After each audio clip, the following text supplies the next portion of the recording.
Have you ever just been going about your day and suddenly realize, I don't have any money? Well, that was me. Living here in Vancouver, I started to wonder why I was just scraping by. Even though I was doing things right, going to school, starting a career in a booming industry, but financially, not doing too well. After some quick research, I found out that Vancouver is one of the most expensive and unaffordable places to live in Canada. Since I grew up only a few hours away from Vancouver, all I've ever known is expensive living. But when I found that out, I wasn't just gonna up and leave, right? Because some problems we can fix. But can we fix the housing crisis?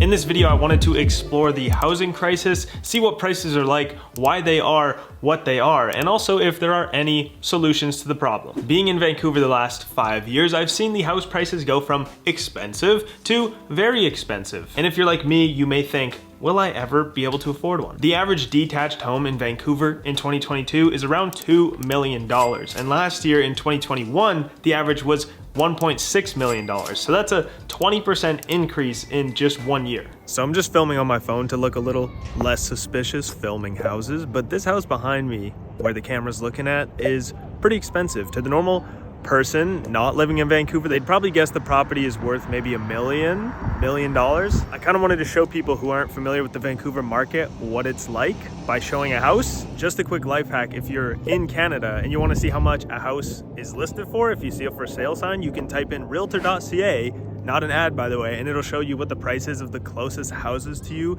in the area. So I could just type it in here and see how much houses are selling for, and that's exactly what I did. The property is actually selling for 10 million, that one, which is pretty wild, pretty crazy. I don't think you thought it was gonna be 10 million. Going off of current mortgage, interest rates, and just costs as a whole in Vancouver, you would wanna have a household income of around $300,000 to afford a house this year. And that's going off a $2 million house, which is the average. So those are ones that are really hard to get and usually end up going above that price because everyone wants to buy them. Crisis. A time of intense difficulty, trouble, or danger. I wouldn't say we're in danger, but if you've ever tried to find an apartment here just to even rent, you know that it is difficult. We have a housing crisis as well as a renting crisis, which are pretty intertwined. The main issue with the housing here is that it is expensive. But why is it expensive? Well, it comes down to more people wanting to live and move here than the amount of spots we have for everyone. You know, like whatever's desired more usually goes up in price, so the apartments and houses and everything here goes up in price because the population is rising. And it hasn't stopped people from moving here, so the population is still rising. While the housing availability is not. Well, like not at the same rate anyways. There's more people moving here than, you know, places being built to house them all. And it isn't only the detached homes that are going up in price, it is everything. You know, every property, even apartments. And now the average apartment in Vancouver is actually also over $1 million. Keep in mind, sometimes those apartments are the ones that are like 600 square feet and maybe one bedroom. So my apartment is 1,000 square feet, and this is what it looks like. It's a decent size, you know, it's 2 bedrooms, 2 bathrooms, and going down the hall, this is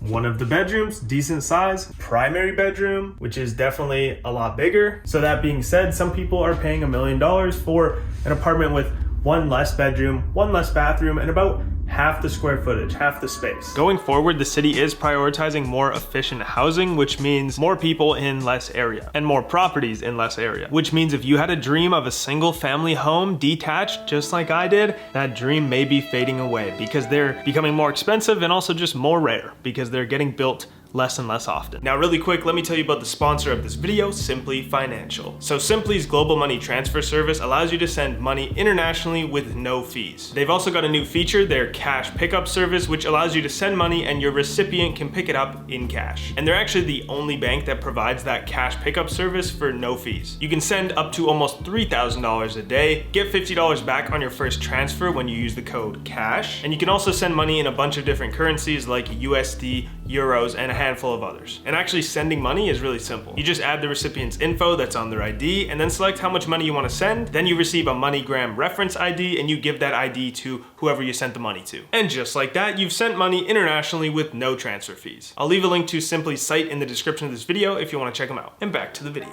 If you've seen some of my recent videos, you may know that I'm in the midst of getting my real estate license. And during that process, I've learned a lot about the market and houses as a whole, and also like where the market is probably gonna go. Lots of people speculate market crashes or that the market's just gone up too fast for its own good. And although that could be true and there could be a crash like tomorrow or in the next few days, even when a crash does or may happen, the prices are still gonna be super high. So it's not like we can just bank on a crash and be like, then I'll be able to buy a property, because we still have to have a lot of money to do that. If a crash did happen, the prices would probably only go down to the amount where they were like a few years ago. And that amount is still more expensive than most places in Canada, and more than a normal earning family could afford. I know some people, it may sound strange that there's a housing issue because we keep putting houses up for sale and the market's doing well, which means there are buyers and people are buying and selling. It's an active market. But an active market doesn't always mean a healthy market. And you know, the prices are just so high right now that the people who live here and work here can't afford properties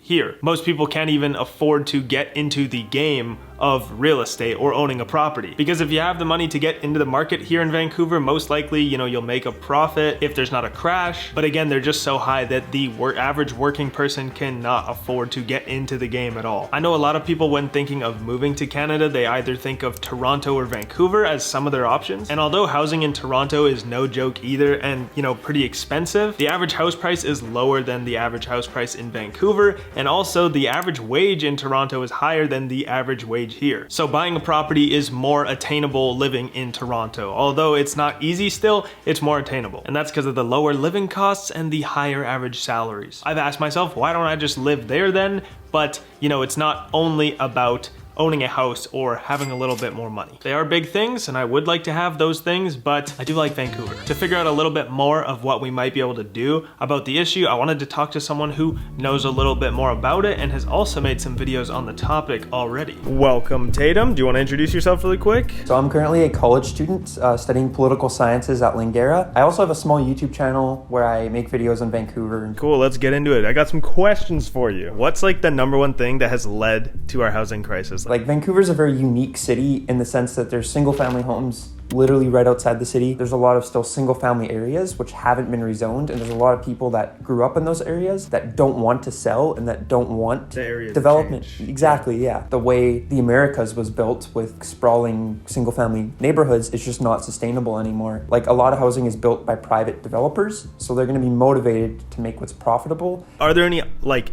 options in simple terms, like of what the solutions could be? Building more housing, we'd have to rezone a lot of the single family neighborhoods of Vancouver. So not just like building more, but building like more efficiently. Either having more government regulation, which I know some people would disagree with. I personally don't think it's the solution, but it definitely is a solution that would work. So not just building more houses, but building like the right type of properties and making a more efficient building, and possibly the government can help with making their own properties like that. If the government had like some incentives for these developers to not only care about like the price and their profit in the end, then maybe they would be okay with making properties that are more affordable to like the general public. We talked about what it is, why it is what it is, and also some possible solutions that may work in the future. Of course, we're just some people with speculation and information that we wanted to share. The government and city as a whole are like already working on this issue, but it's just, you know, kind of getting to a point where people are starting to move away because nothing has changed that much recently. But again, it is this massive